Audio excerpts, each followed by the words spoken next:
meetings. I've never did actually a club meeting on one, but it's kind of fun. I like it. Well, this is a great way to go. You know, that's what John Smart said the other year when he came on. He was so thrilled. He loved it. You know, we had him on about a year and a half ago, and we had other clubs, and we had a lot of people on. I mean, he's such a great speaker. And that's right before he came on with President Barry. So he was just wonderful. So and gave us a lot of prospective RI speakers that we can use, and maybe teaming up with that, maybe we can get the announcement out, and we can get a lot of Rotarians, maybe makeups or another club meeting coming on and listening to some of the people we have, because they can be on from Evanston or wherever. That's one of the great things about online. We can get people from all over the world where it might be difficult to go to an on-ground club meeting. No, I like it. It's kind of fun. And I like the flexibility. And you're right. You can get people from, you can get high quality speakers from everywhere. Exactly. Yeah.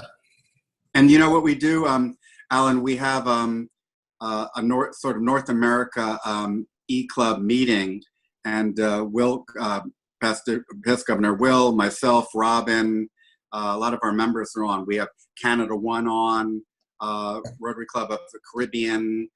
So we have about 10 clubs on. We meet about 2 or 3 times a year, every quarter. And it's great. They tell us what they're doing. We get a perspective of what's happening around the world from the basis of e-clubs. And it's just a wonderful thing. So we've continued that. It's about every quarter. And it's really, really good. So that's something, again, that we've instituted, the online clubs are doing, which we don't see a lot kind of on ground, unless you have maybe a meeting with different clubs, and obviously in Florida, which would be the different districts, and that doesn't happen much besides pets. And do you guys ever do you get together any? I mean, the ones that are fairly close, are there a few of you that live? I noticed that a lot of you live all over the place. Yeah. But I know, Will and I live fairly close to each other. And I see there's a person in Spring Hill. You actually live down near Boca, down by Palm Beach, don't you? Yeah, I'm in Wellington. I live closer to David. I see David sometimes because he's in the Hollywood area. Yeah. So David and I are pretty close, David Kroner. But the rest, I know all these guys for years. I've never met Robin. I've never met Will, Alicia. One day we will. It's just kind of hard to get up there, up in the Pensacola area. But through this, you feel like we've been close friends now for years. And that's one of the great things about the E-Club, too. I had an opportunity to meet you personally at PETS this past year. Yes, I did get to meet you. Yeah. Now next year, Alicia's our president-elect, so you'll be seeing her, because I'm sure you'll be back. And now we have the Rotary Ann, who's our past district governor, Will. So Rotary Ann Will. I like that. That's what they call it anymore. We've never called you that, Will. President Andy, that's so many shades of wrong. Thank you. I just can't begin. But I was going to say that we see our new member, Louisa Dykstra. We see her. Hi, Louisa. We see her once a month at the Military Officers Association meeting as well. Great. So it's great to have her. We are looking forward to seeing Stacy. We haven't heard from Will's back doctor yet, but hopefully we'll be down there in the next couple weeks and set up a meeting with her and chat face to face. That's pretty. Yeah. So what do they call that? Is that MOA? Is that the military officers? I'm heading down the Nation of America. Yeah, MOA. There's a Clearwater chapter. There's a Tampa chapter, and Louisa and I and Alicia are all members of the Clearwater MOA chapter. Is that the one that Carol's a member of? I'm sorry? Is Carol Barklow a member of your club, that group? No. She's an Tampa. Army officer. Yeah. Anyway, I'll get it. It'll come to her. Is Karen on? I see a telephone number. Karen, are you on? Maybe not. I saw somebody with a telephone number and not video. Okay. All right. Well, let's, Karen, I see a number floating on here. AG Karen? Nope. Because usually, Alan, she usually comes on via the phone. I see someone on the phone. That's her. That's Karen? I can't hear her though. She might be trying to get on. Hi, Karen. Our wonderful AG. Alan, I have to tell you, past District Governor Will, Alicia, and the crew, I mean, they've done a great job bringing in new members. I mean, almost seems like every 2 weeks we have a great new Rotarian coming on board. So give them so much credit. They are out there following up, mentoring. I mean, we got it going here. This E-Club is, you're going to be very proud of it. It's really just, this past year is just leaps and bounds. Yeah, I also am working with a young man in Cameroon who sent an email out, said, look, our club had to dissolve because of war and political unrest, and he's interested in joining the E-Club. So I'm working with him right now to get the proper information and vet him. That's great. Karen, are you on? Did you make it? No, Karen? I'm on. I'm Janice. Is that Janet? Yeah, Janice Klein. Oh, hi, Janice. How are you? Welcome. Thank Okay, you. well, let's call the meeting to order at 7:04.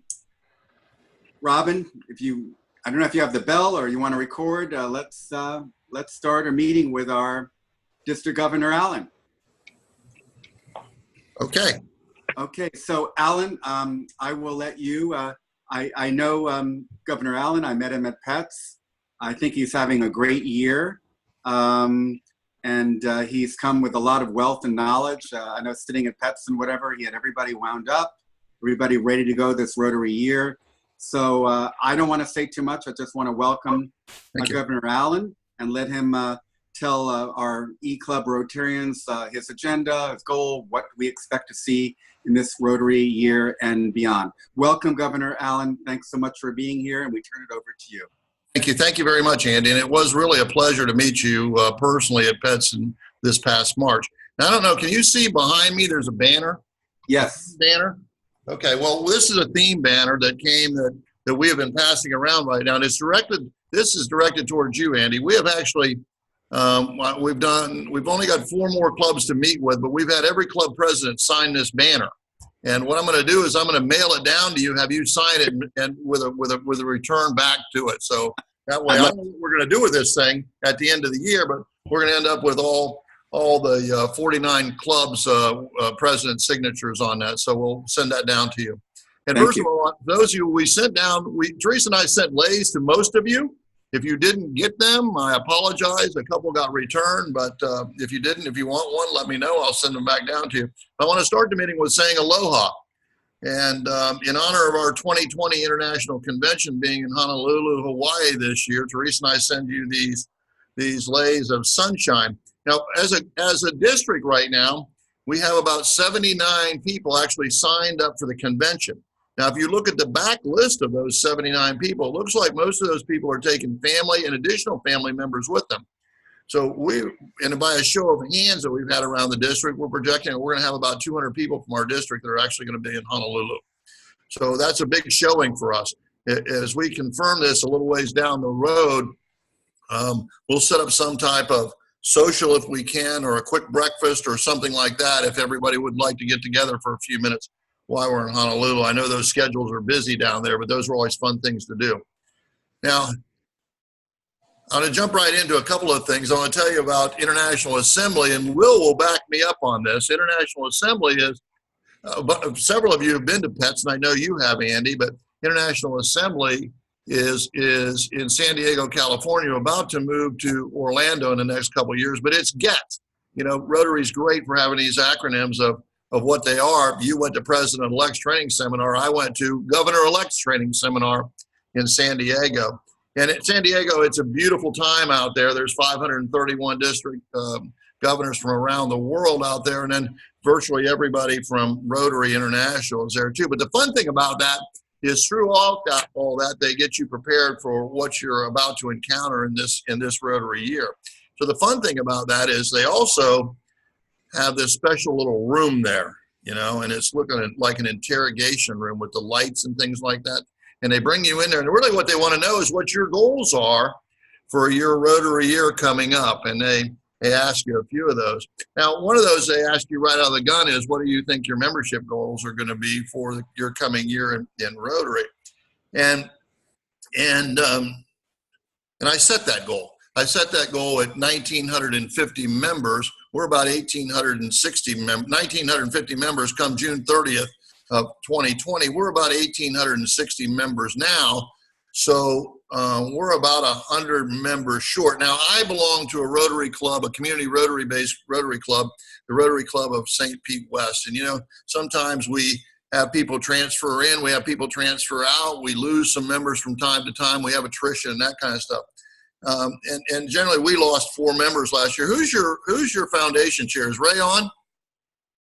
He sometimes gets on it. All right, so we wanted to pick on Ray a little bit tonight, because what I did was, if you take the 100 members that we're about short right now, and you divide that by the 49 clubs we have, we could do this with each club netting about 2 members at the end of this physical year. Now, you're doing a great job with membership. Some of our clubs are doing a wonderful job, some aren't, but you know, my club lost 4 members last year. So as we were going to pick on Ray, and the reason we pick on the foundation chair in the meeting is that we hope that they're somewhat good with math, right? Yeah, he is. We hope that. So we'll pick on you, and Andy. How's that? Because I do know that you're good at math. But let's just do a hypothetical situation. Let's just say that our goal was to be a net 2 members at the end of June this coming year. And let's just say that we lost 3 members in the E Club. We lost 3 members in the E Club. How many members do we have to bring in, Andy, to be +2 at the end of the year? Let's see, 2. Well, let's see. Probably 5 would work, right? 5? Yeah, probably would work. Yep. So anyway, that's how we have some fun with that. But it looks like that we're going to be able to make those numbers and make that work. Now, you know, everybody in your club, I'm sure, Andy, has got some type of job or some type of position in your club. They're either the foundation chair, they're the membership chair, they're the fundraising chair, they're on a committee, they do something within that club, correct? Yes. So we Okay. certainly try to get them. We're working more to get our members active, but it's taking some time, but we're getting there. But I have a job in my club. In my own club, I have a job, and in my own club, I'm the membership chair. Okay. Yeah. And you know, I a couple of weeks ago, it's actually been about 2 months ago, I got a call on the phone, and it was my club president. And he calls me on the phone, and he said, "Alan, how you doing?" I said, "Fine, John." He said, "Alan, I want to remind you that you're our membership chair." I said, "Yeah, I know that, John. You did." And he said, "Alan, I want to remind you that we lost 4 members last year." And I said, "Yeah, I know that too, John." And he said, "The reason I'm calling you, Alan, is I want to find out what you're going to do to replace those 4 members and what you're going to do to grow our Rotary Club next year." And I said, "You know, I'm working on that right now. I'm working on that plan, John." And he said to me, "Alan, I knew you were. I knew you were." He said, "What I'd like for you to do is get that plan together and call me in the next few weeks so we can get this thing started." And he hung up. And when he hung up, I went, "Oh, God, thank gosh he hung up," because I really didn't have a plan what I was going to do to replace those 4 members or to grow our Rotary Club. I was too busy worrying about what I was going to be doing as a district governor to worry about our membership. But as I sat there and thought about our phone call, I thought about John, my club president. And then I thought about where I had met John. And then I thought about where John is today. You see, I brought John into Rotary, and I had actually met John in the bar. Yeah, in the bar. You see, I live in Tierra Verde, Florida, and some places out here, there's a few places where you can get a fairly comfortable adult beverage. And I had to be sitting there one evening, and John happened to be sitting right next to me, and we were sharing an adult beverage. And John saw my Rotary pin. And John, we started talking about different things, and it turns out that John was a 16-year Rotarian in Chicago, Illinois. And he had retired. I'm getting some feedback. Is that right? And he had retired to Tierra Verde and been playing golf for the past 4 years. Hence, John is now 4 years later in my Rotary Club, and he's the club president calling me, asking me what I'm going to do about increasing the membership in there. Well, you might think, well, you can go back to the bar and see if you can recruit some more members there. Maybe that's the answer, maybe it's not. But there is a coup going on in my Rotary Club right now, and that is to try to replace me as the membership chair.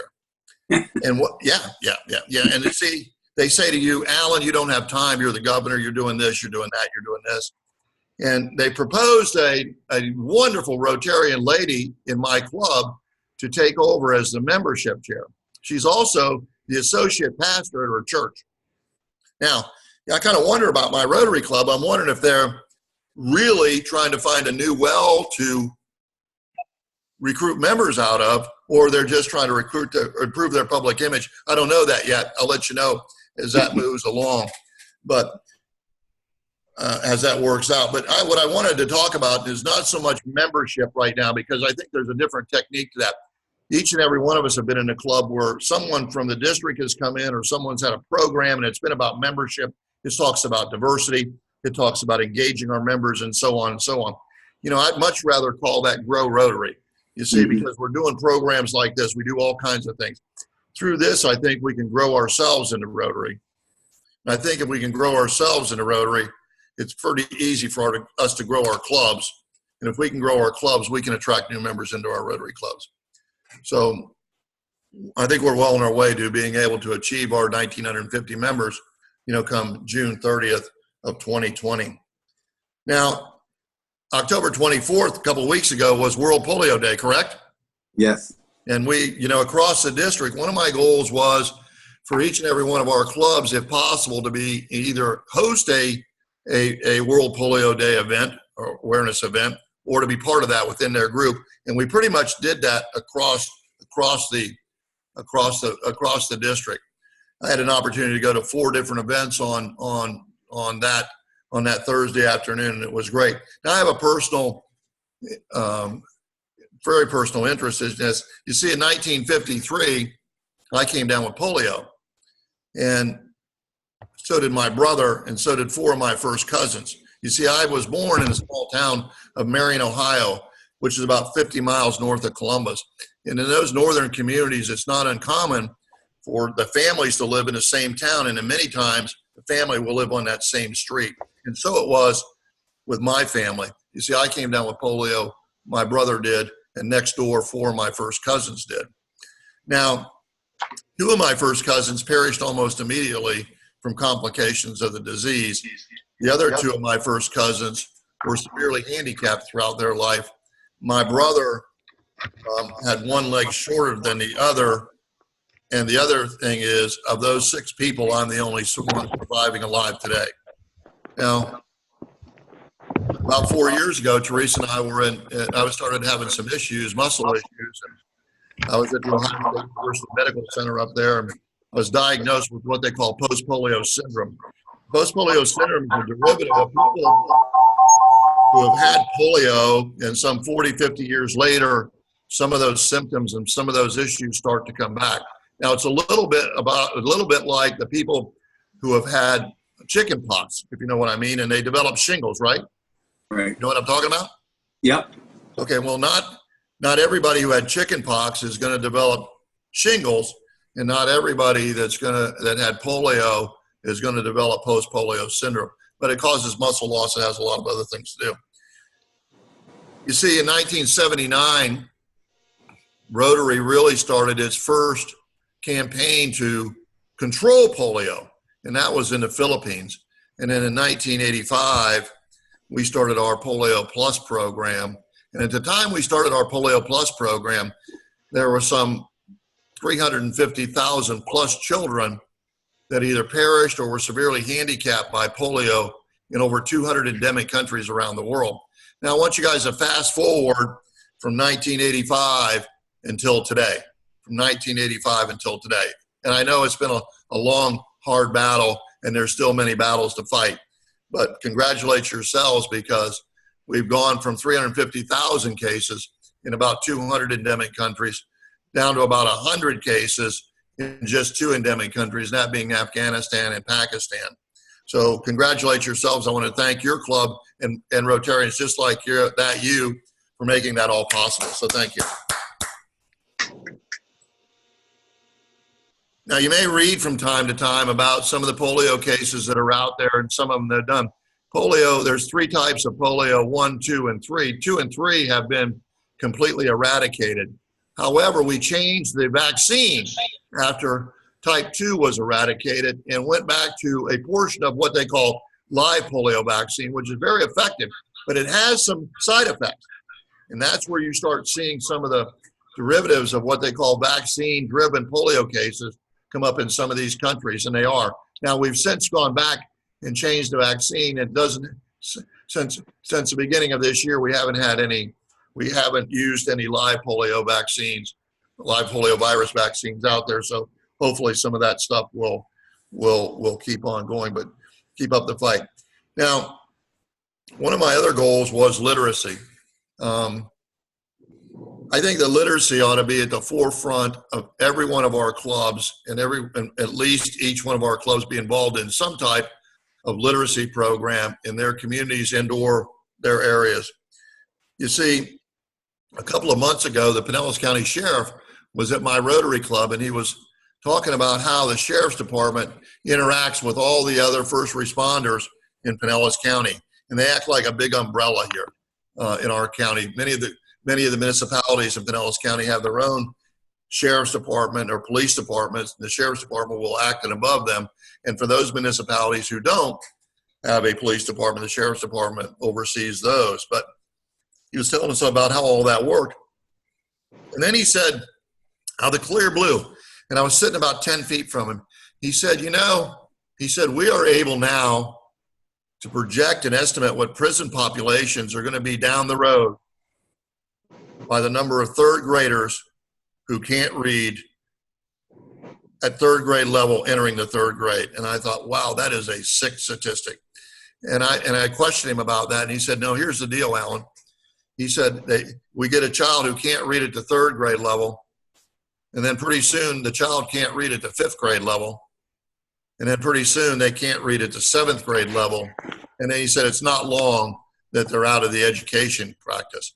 And he said, in our society, you have to at least have some type of education or specialized training if you're going to make a legal living. And so it has it that they're able to move those children that can't read at those things into those jail populations. And that's horrible. Now, most all of our clubs have got something going on that they focus in on literacy, whether it's a dictionary project, where it's a library, where it's all kinds of stuff. How many of you have heard about the Great American Teach-In? You know what I'm talking about? Yes. Anybody? Okay. Yes. Great American Teach-In is a great opportunity for each and every one of us to get involved with a literacy project in our own communities. And I'll talk to you specifically about Pinellas County and Pasco County, but in each and every one of our counties, with the exception of Hernando across the state of Florida, they participate in the Great American Teach-In. You see, it gives us an opportunity to go into our schools for an hour, for 15 minutes, for 2 hours, or if you'd like to and you have the capability, you can teach a class that whole day. But you not only get to interact with our students, but you get to interact with our educators as well, and it's deeply important to do that. You see, you can go in and read a story if you'd like for a half an hour, or you can do about anything. Now, I will caution you, if you're going to go in and read to some of these children, I'll give you a piece of advice. You pick the book. Don't let the child pick the book. And I'll tell you why. I was with Teresa, my wife, a couple of weeks ago, and Teresa was reading to a group of 5- and 6-year-olds. And she made the mistake of letting them pick the book. And they picked the book Pokemon. Now, I don't know how much you know about Pokemon, but the characters in Pokemon, many of those character names have 20 or 25 syllables in them. I mean, almost every letter in the alphabet is in their name. So Teresa would be reading this book, and all of a sudden she would come to one of the characters' names, and she would kind of mumble through it, and the kids would go, "Oh, no, Miss Teresa, this is how you pronounce that name." And so they worked their way all the way through that. So barring any embarrassment on that, I would not pick Pokemon, and I would pick the book that you choose to read. But I would encourage each and every one of us to get involved in the Great American Teach-In. The Pinellas date on that is right around the corner. In fact, it's next week. and it's November the 13th. And all you have to do is go online to the Great American Teach-In, and you can find out where it's in your county and which date they're going to do that. And you simply have to sign up for whatever school you'd like to be in and however long you'd like to participate. Now, another one of my goals was to have each and every one of our clubs be involved in a Feed the Hungry program. I don't know how many of you were involved, if any of you were involved in the meal packing that we did in the Bahama hurricane relief effort. We packed 100,000 meals at Countryside High School and packed those up, boxed them up, crated them up, and shipped them to the Bahamas. But the week before we were getting ready to do that, we were hoping and praying we'd have 200 Rotarians sign up. At the time we actually did the packing at Countryside High School, we had about 500 volunteers there. We had 200 plus Rotarians, and we virtually had volunteers from all kinds of different church groups. We had the Salvation Army there. We had actually the Kiwanis was there to help us as well. Well, and many organizations. Lockheed Martin sent 35 of their employees to help us pack meals. And not only did those 35 people come and help us pack meals, but they brought us a $3,500 check as well. So I would ask each one of you to get in some type of Feed the Hungry program. I work closely with the St. Pete Free Clinic here in the Pinellas County area. And I don't know how many of you know anything about Pack-A-Sack? Anybody? Pack-A-Sack is a program that we have in Pinellas County where the Pinellas County school system has identified children that leave our classrooms on Friday and may not have enough food to get through the weekend until they get back to school on Monday.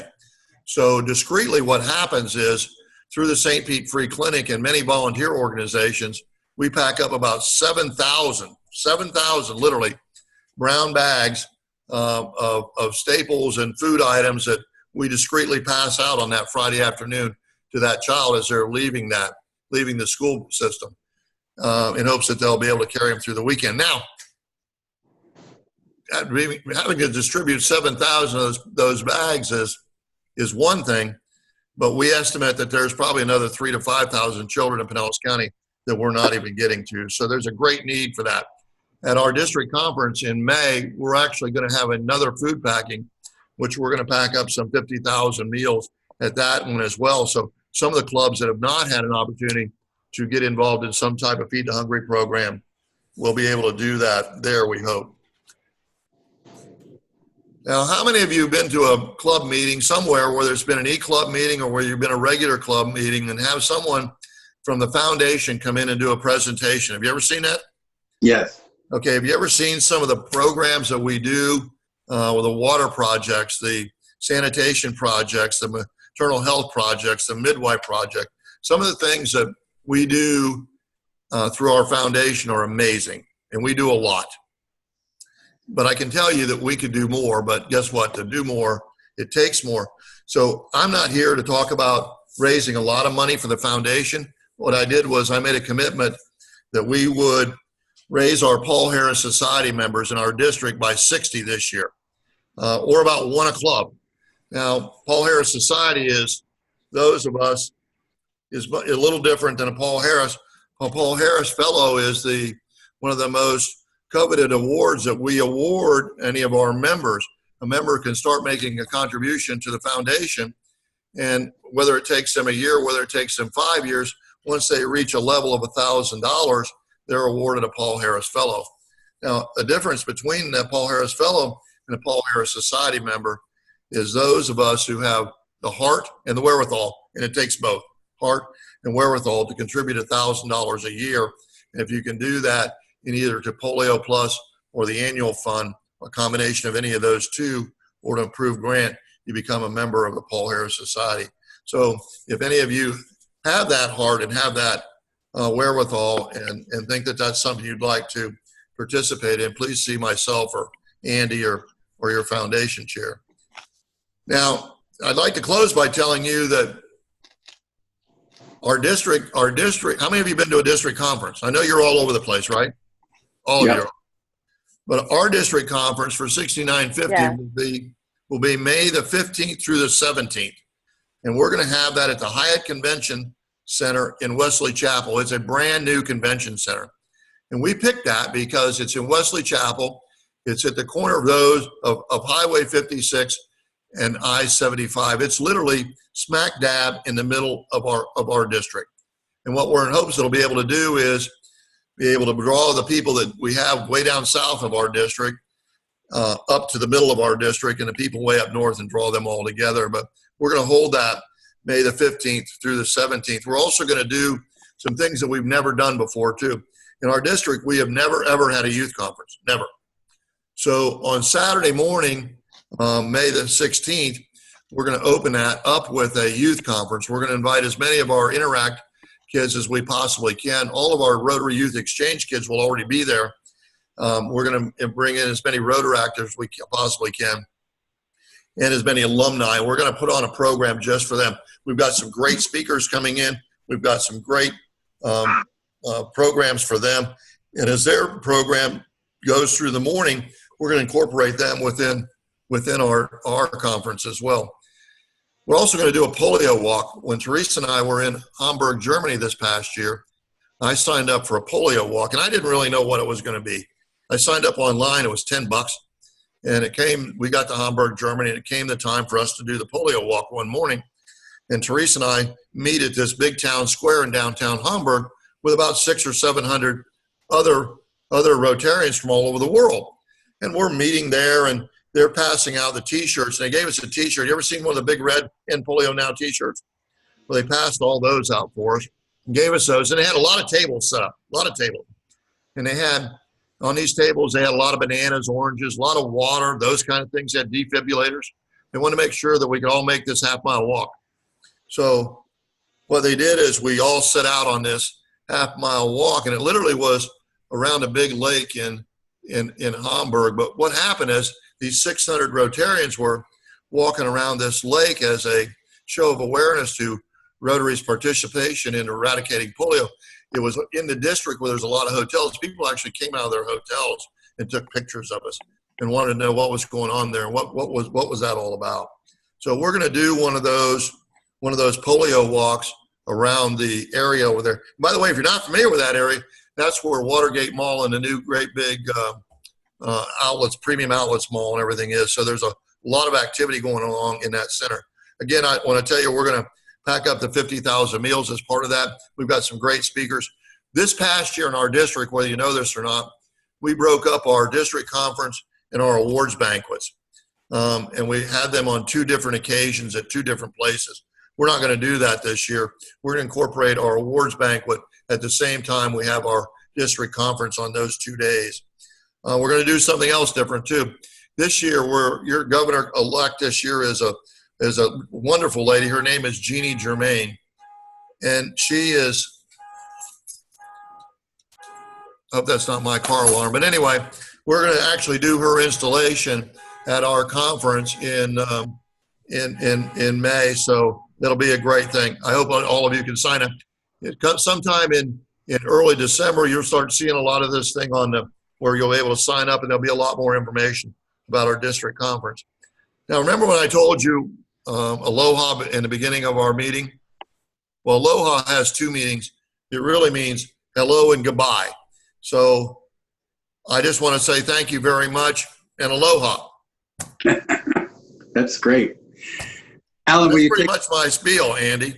Will you take some questions or Sure. from? If I can't answer them, Will will. No, oh, Will's great.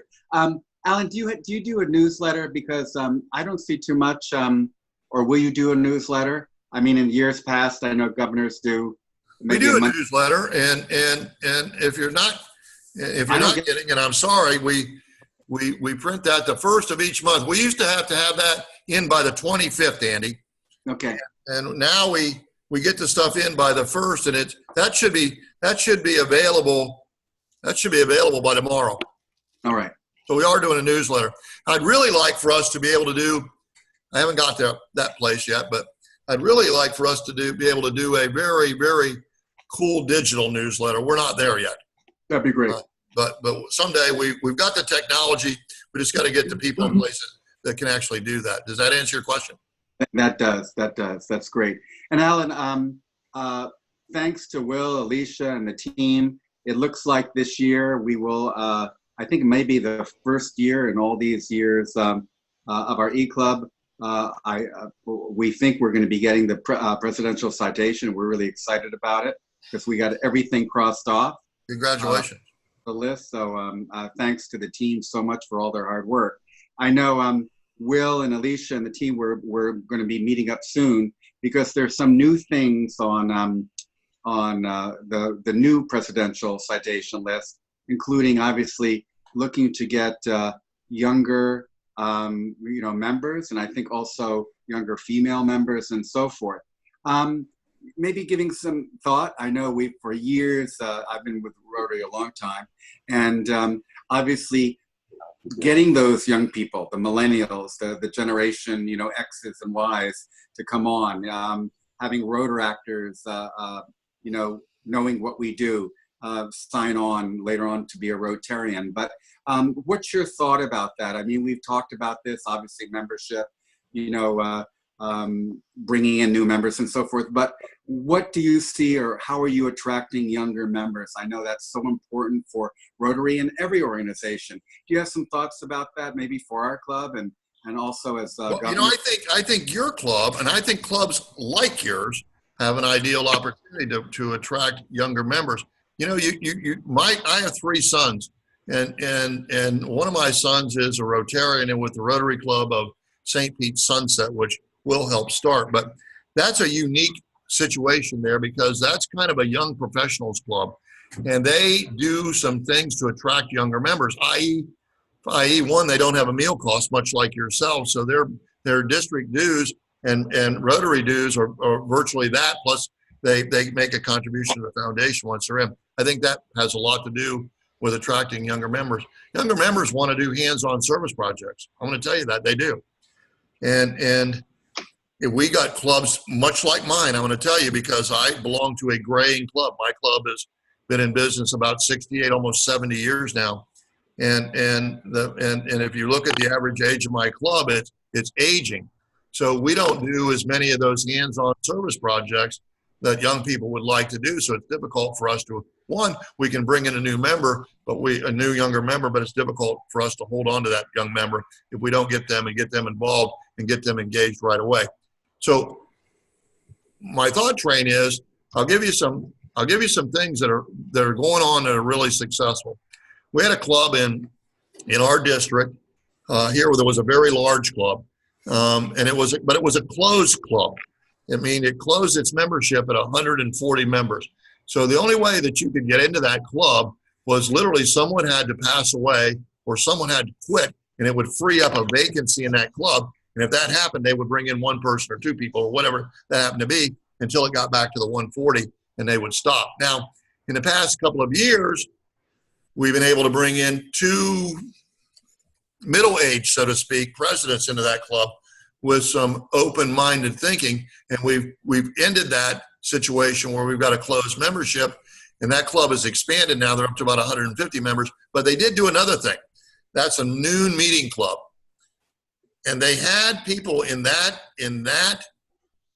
area that belonged primarily. They were teachers and educators, but they wanted to belong to a service organization where they could do 2 things: do hands-on service projects and do some social networking as well.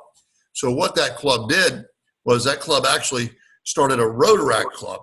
And that Rotaract club, primarily today in Newport Richey, by the way, primarily today, that Rotaract club is educators from the different schools around there. And that Rotaract club is growing leaps and bounds, but it gave that club an opportunity to bring in some new and younger members that will transition, hopefully will transition from Rotaract into their club at some point in time. I think you've got to be able to think on your feet and be able to diversify to be able to attract younger members into your club. It's a very difficult thing to do. Now, Andy, I will tell you this, you know this already. Rotary talks about diversity a lot, but they're not talking, when they talk about diversity in the Rotary International, they're really not talking about multicultural. They're talking about women in Rotary. Mhm. And their commitment, and you may well know this, was to equalize at some point over 22% of women in Rotary. Now, we're not there yet across the world. In fact, we've still got many clubs culturally that don't let women into their Rotary clubs. And so when they talk about diversity, and we talk about diversity here in the United States as ours, primarily we're not talking too much about women in our district. We're almost about 33 or 34% female now. We can still stand to grow some that way. But diversity across the world is getting women involved in Rotary. We talk about that here as becoming more cultural than female. And thank God we got women in Rotary, because now we get things done. So, I don't know if that answered your question either, but that was a roundabout way. Thank you. I also think there's room for us to do corporate memberships, and right now we're talking about corporate membership, but I think there's room for us I think Lockheed Martin and companies like HCH Hospital and Raymond James, if they really wanted to, could start their own Rotary Club. I mean, they've already got multiple people into wanting service, and they've got opportunity, they've got talent, they've got the venues to meet. And I think those are opportunities for us to grow Rotary in our district as well too. So anyway. Interesting. Great. So can we open up for questions, everybody, for our governor? Yeah, sorry, I just want to point up one thing. We did have a presentation, presidential citation in Susan's year back in, I think it was 2013 or 2014. Yep. Thanks, Robin. Not that long ago, so that's great. And we're framing those citations now too, Andy. Yeah. We were passing those out as just a freelance certificate for a while, but we're actually framing those so they'll fit right on your wall right there behind you. That'd be great. Awesome. Will, I know you must have a couple questions, and Alicia and David and our newest Rotarians. Speak up. Don't be shy. No, Governor Allen, I'll ask you a question here. How has your year gone as you approach the midpoint here? Well, I owe a lot to you, Will, for being in the position I am now in Rotary, and I want to thank you for that, because I don't know if you guys know this, but I was an AG for Will and learned a lot from him about Rotary and had a lot of fun with him. But I've enjoyed this immensely. Having gone through the clubs as you did, this has been a ball, Will. I have to tell you, being able to go out and meet with the other 1,800 Rotarians, and some of those you've met from time to time, or you have seen them, or you have shaken hands with them at a conference, but to actually get involved in their clubs and see what kind of projects go on in there, I'm just amazed at some of the stuff that goes on, the good stuff that goes on in our district, and that's been just such a bright spot. And I haven't had, knock on wood, and I haven't had any serious situations that have evolved. There's some things that I would have liked to have done better and maybe needed a little of a head start on, but it's been a lot of fun. I wouldn't trade this for anything. Well, I do think this though, Will. I do think that we have a perception out there in our district that you have to be retired to do our job. Now, granted, it does take some time, and it does. But I still work and have a company, and I still work 40 hours a week. I think we've got to break tradition, and we've got to do a better job at projecting the image and letting some of the younger people in our district. We have some wonderful qualified individuals in our district that stay back from accepting a nomination into this because of the time restraints that they think that this actually does.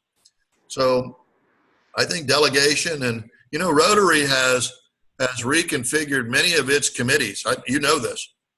They're changing and streamlining as we speak.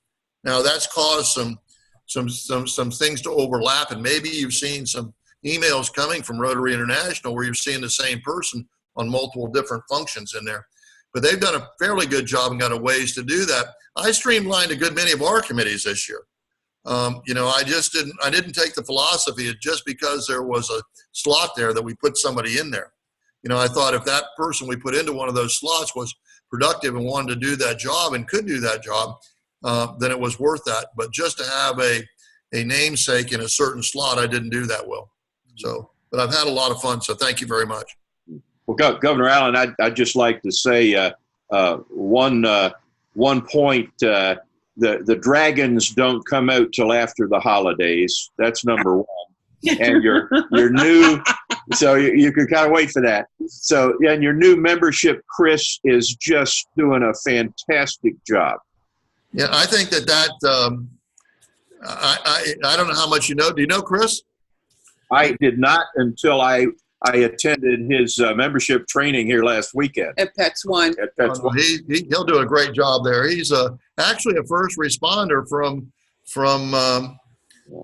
the Twin Towers. I don't know if you know much about that. Yeah, wow. He's got quite a background, but a great guy. He'll do a good job. I have a question. Fire This away. is Janice. What are the implications with polio here in the U.S. with all of the influx of people? I know that my son. I can tell you, it's an influx of people. We could have another situation just like the measles right here in the United States. It's a plane ride away, because we have a growing concern in our population here. And by the way, my daughter-in-law is one of these people who are anti-vaccines and the doctors didn't even offer it to my son, my grandchild. They said no, doesn't need it. Well, That worries they're me. talking about it being gone, and it certainly is eradicated here. But what happens if we've got one of these kids that's not vaccinated, and all of a sudden we get a plane ride away, and we bring a kid in that's contagious? And by the way, about 1 of every 200 people that get polio shows signs of paralysis. So you can be a I have a very carrier good friend and be that has sick with polio, polio and and he not be paralyzed in any way. So Yep. it's a dangerous situation. I don't have an answer for that, but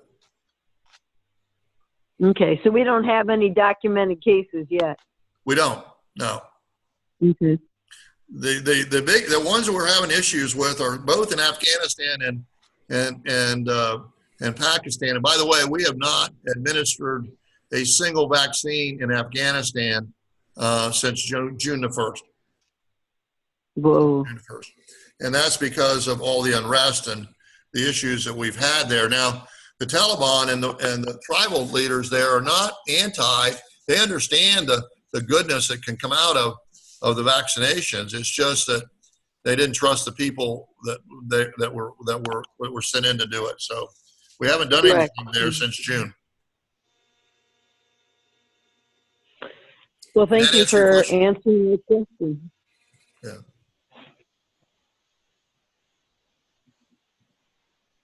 How about some other questions for our governor?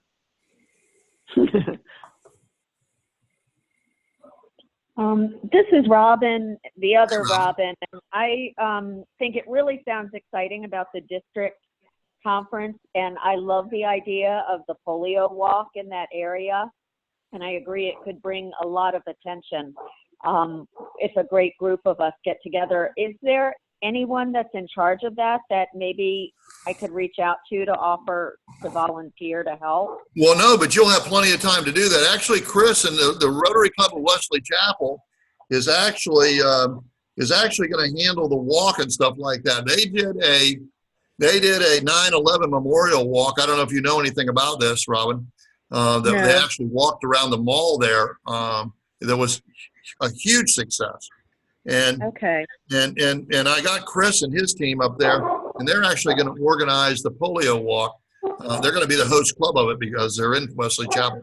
But there'll be a That's plenty. awesome. You'll get bombarded here come December with this. Awesome. Thank you. That's exciting. It should be fun. We're going to get the T-shirts and do the same thing we did over there. What was the date on that again for the polio walk? Well, the polio walk is actually going to be on Saturday. On Saturday of May the 16th in the morning. Oh, next May. Yeah, this coming May. Oh, okay.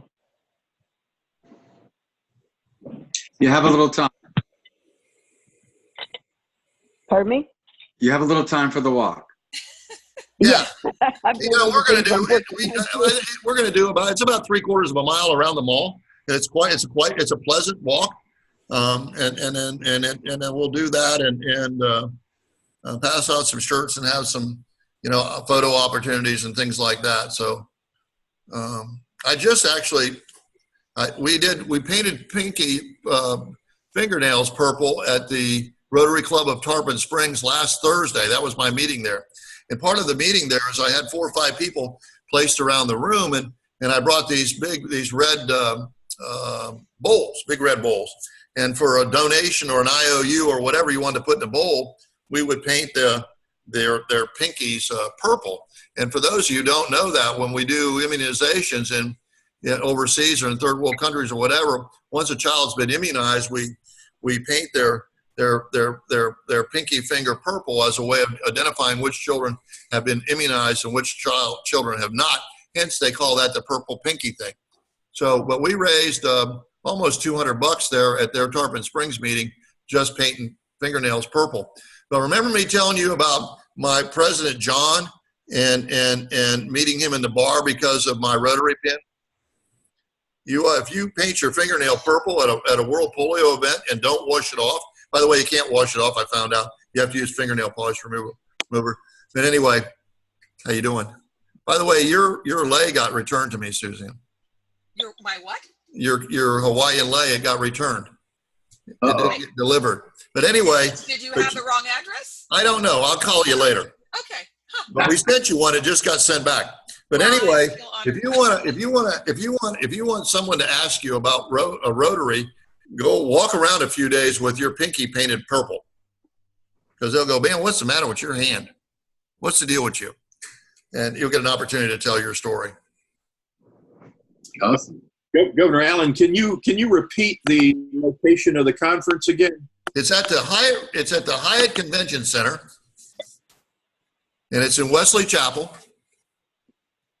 And we're going to actually have some things going on Friday, Will, but the main days are the 16th and the 17th. And actually we're going to have some things going on Thursday, but the main days are the 16th and 17th. But it's the Hyatt Convention Center in Wesley Chapel. Right. Thank you. It's a beautiful facility. It's probably not a year old yet. Yeah.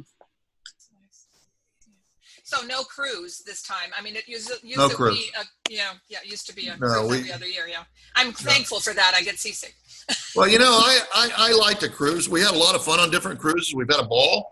It's just that the only negative thing about a cruise is I think sometimes it alienates the people who can only come to the district conference for one day. Yeah. You don't have to be there for 2 days. You don't have to be there the entire time. If there's certain parts of it you want to come to, you can come to that dinner. You can come to the polio walk. You can come to the food packing. You can come to the breakout session. You can come to the things that you actually want to. If there's a speaker there you want to listen to that day, you can come for that, and may not be able to make because of work or obligations, may not be able to do that. And by the way, I love cruises too, by the way. I love them. But it alienates those of us who can't take 3 or 4 days off and go. Or get seasick. Yeah, well, yeah, I don't do that too much, but I do love cruises. Governor Allen, Sure.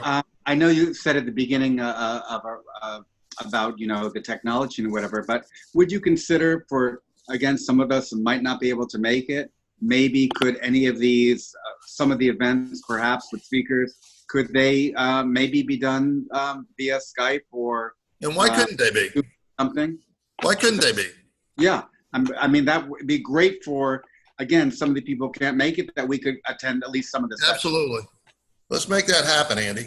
That'd be great. That's a great idea. Thank you. And that's pretty easy technology. Okay, I look forward to it. Yeah. That's awesome. And by the way, I wanted to thank you guys for the contribution you made to Rotary Camp Florida last year. I mean, that's a beautiful. I don't know how many of you been there in any time down the road. Have you been there? Yeah. You know, I have. I had an opportunity way back in the 90s and to actually go there when we just purchased the property and opened the gates for the first time there and pick that up. But, you know, we had, you know, darn near 5,000 kids go through that camp last year. It's very difficult to go over there now and do a service project because it's so full. But what an opportunity for the children and what a great thing that goes on there. So anytime that you can support that, I sincerely appreciate that, guys. Liz is a member of our club still, right? She is. Yeah. And I remember I had to track you down with that check running all over the place to get it. I know. Gosh darn it. Then it took me a week or 2 weeks to get it to her. Yeah, I know. We got over there to do a presentation. It was just she and I. So we were taking selfies of each other. Well, we're glad we got that to you. Oh, thank you for doing that. I think we've done that the last couple of years in a row, at least since I've been president. So it's been really nice to get what that. What a great thing, guys. So what a great thing. Well, Robin has spent a night there. Yeah. Ray, did you have a comment? Ray? Well, I had some difficulty with my audio to begin. I apologize. And my video is not great, but I'm getting the program. Well, this is Jan. I haven't had any video, but listening has been really good. I have been to Rotary Camp Florida and did some volunteer cleanup work and that kind of thing, and fell in love with it. So I am in the process of putting the camp together, a special camp, at the end of May, first day of June. So you'll be hearing more about that as well. I've been busy moving, but it's still going. Okay. Good. Well, it's a beautiful facility. Does great things. What about our past president, Robin? Robin, you've been pretty quiet tonight. Do you have some thoughts or comments? I'm letting you guys have it all. But Camp Florida is a treat, and we support that every year to the tune of about $2,000 from the Rotary Tree of Remembrance up here in the mall in Pensacola, and that's a share we provide to Camp Florida. Thank you. This Tree of Remembrance, we copied one from Cork in Ireland where they raised about $70,000 in 4 weeks. They really hustled for the money there, and they're in the Times Square of Cork City, but we're in the mall and it's less traffic, but we're still coming up with 10 or 11,000 each year. So it's a good project, and we're also supporting this year and last year Rotary Youth Camp of Northwest Florida, which is a 1 month camp in the year. And all the clubs, I'm living in District 69, 40. All the clubs here are tasked with supporting that. And the tree is a great way for us to get volunteers when they know the money is staying local. And Robin, could you I don't think Alan knows, but would you tell him a little bit about what we've done in the past with Dominica? I think he doesn't know, but really about the computers and all that, and you going down there. I don't think he knows that story, but maybe you could just give a brief version. Brief version. We worked in Dominica for the last 8 years of my career, and some other islands down there, and have a lot of friends and Rotarians down there. And our club decided we're going to give a scholarship to a high school student to give her a better start at third level education. And we funded that, and we decided that we'd like to give her a laptop and some supplies. Additionally, my friends would be asking me, well, when was I coming back down? We've 5 or 6 years. So I decided to go down, and I got there on a Thursday. Long story short, they were closing the ports on Friday, and Saturday I couldn't get out of the country because Hurricane Maria was coming in. Right. And it was hit by a Cat 5 hurricane. The door of my bedroom blew in at about 11 o'clock. I spent an hour hanging onto the door, couldn't even blow my nose. 7 days later, I got a ride in a Huey helicopter, courtesy of U.S. Air Force, Navy, Marines, and Army, and then a C-130 to Martinique. The only problem with the C-130 was there was no beverage cart on it. Yeah. But, we decided to use my experience, the local Cordova club here. They decided to make a video of a presentation I did as a fundraiser. And we were planning to replace fishermen's fish pots because they'd lost everything down there. But the local club couldn't handle it in Dominica because half their members were on the medical school down there, and they were all being evacuated, and the other half that were left had houses down, family members killed, and all the stuff that goes, the aftermath of the hurricane. So eventually hit on a project to replace the computer room at the school that our scholarship student was attending. In fact, the school was wrecked. I never met the young lady down there. But so we provided 20 Chromebooks and the teachers' screens and all the rest of that. And in fact, that has spawned the local clubs down there to get other grants from other international clubs. And they are now doing about 10 schools down there with these computers. So congratulations. We're pretty happy with that. Thank you. That's a great thing. That's a great program. That's literacy. Mm-hmm. I mean, thank you. And all I didn't know about that. Yeah, that's why I wanted to tell you, because I didn't know if it caught up with you, but that was some story, and all of us were so worried, including Robin's wife. He was not able to be in contact with anybody for days, so we didn't know what happened to him. And thank God he was safe and came back. But this was some story. We passed all the way up to RI, and I'm surprised they didn't put it in the Rotarian, but it was just a wonderful, wonderful story. And it's really generated just so much through so many things in the last year or so. Well, seeing as she hadn't heard from me, she was planning on selling my lazy boy after 3 days and getting rid of my big truck. So that'll tell you a thing or two. Sounds like Frasier. Yeah. Okay. Well, that's wonderful. Does anybody have any other questions? What, David, you're very quiet over there. David Kroiner. Susan, talk. Please, go ahead. I just wanted to tell him that we've got Youth Exchange and that we've got nicely many kids in our home district, and that we're looking forward to the interviews with them. So I go around recruiting, as you know, every year. So I got probably half of the kids that we have this year. So we're pleased that we have enough candidates we think we can send. I'd also like to add that we do S4TL in memory of Halle. Earl Halle, yeah. Yeah. As a memorial, a past member, we sponsor an S4TL student. And in fact, I think next week she is going to present on the meeting. Is that right, Alicia? Yeah. Will and Alicia have met the young lady, and she's done a video production. Alicia, you take it up. He is going to present at our December meeting, third week in December. He's all set. I'll give her a reminder a couple weeks prior, but she and I talked a couple weeks ago, and we're both super excited. So that's your S4TL candidate? Yes. And that's at your December 4th meeting? It's gonna be December third Thursday in December, which makes it the 19th. Okay. Yeah, it was either, I gave her a choice of November, December. She might be going on a cruise in November, so we said, okay, December works. All right, cool. So, yeah.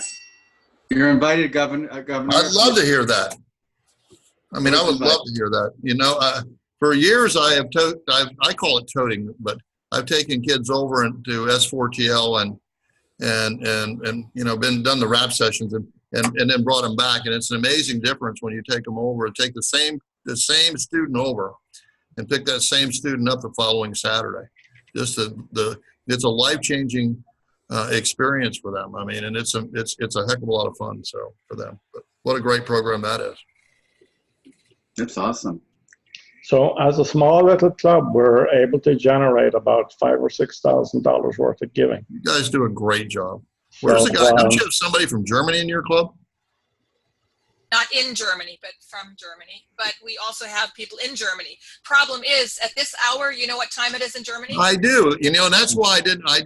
There was an address in Germany and there was an address in Switzerland. Yeah. Yeah. That's it. Yeah. Dorothea Wikihalter and our old president. I didn't mail those. I didn't mail them Lays. I figured they wouldn't get it till next year. Well, if you give them to me, I'll bring them over. Well, there is always, we make a recording of this and it's available online on our website so people can catch up. All right, cool. Yeah, that's nice. But it is 2 a.m. You know, that's We know- something. We know that, Susan. Yeah. We know Yeah. that. But I have to say that we're a worldwide club, you know. Yep. We are. Does anybody have any other thoughts, comments for our wonderful district governor? No? Ed, I just want to tell you, thank you very much for having me this evening. It's a pleasure. I look forward to seeing each and every one of you. I've had an opportunity to meet many of you personally, and I look forward to the opportunity to meet the rest of you. That's great. Let's finish with the four-way test. Okay. Is it the truth? Is it fair to all All concerned? concerned? Will it be good? Goodwill and better friendship? Will it be beneficial to all concerned? Cool. Ring the bell. Thank you, Governor.